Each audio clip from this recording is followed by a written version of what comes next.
大家好，我是小菜花，今天和大家分享梨加牛奶好吃的做法。在每一个梨上放1勺盐，用盐把梨的表皮搓洗一下，搓洗掉梨表皮的农残留物。梨搓洗好后，用清水冲洗干净。接着把梨切开边，把梨的核去掉。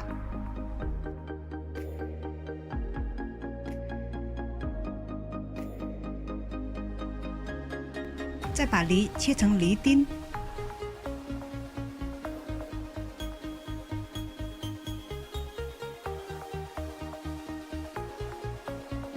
准备一个砂锅，把切好的梨丁倒入砂锅中。接着放进些枸杞，再放进适量的老冰糖，然后倒入适量的清水，1斤梨2斤水，大火烧开后盖上锅盖，转小火炖半个小时以上。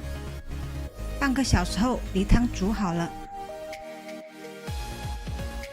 炖梨汤的梨一定要煮到筷子夹起梨肉很轻松的夹断。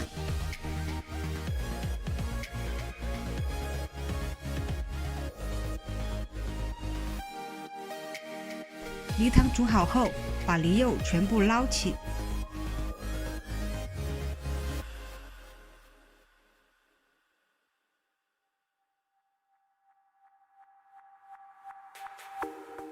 接着拿了一个有盖的容器，在容器上放一个过滤网，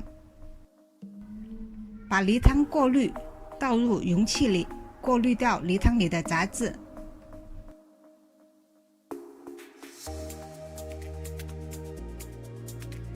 紧接着一定要趁热，在梨汤里倒入50克的白凉粉，快速搅拌均匀。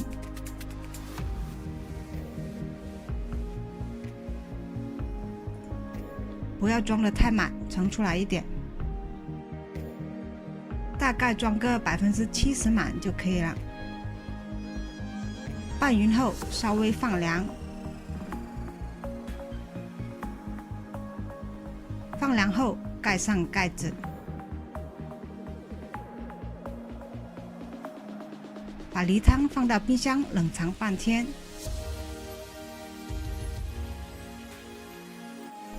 半天后把梨汤取出，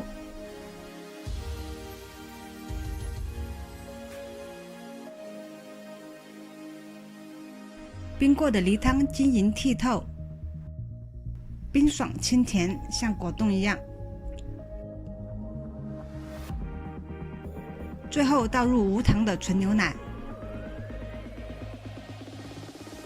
或者倒入无糖的椰奶更香。再用勺子在梨汁果冻牛奶里不停搅动，把梨冻切成小块。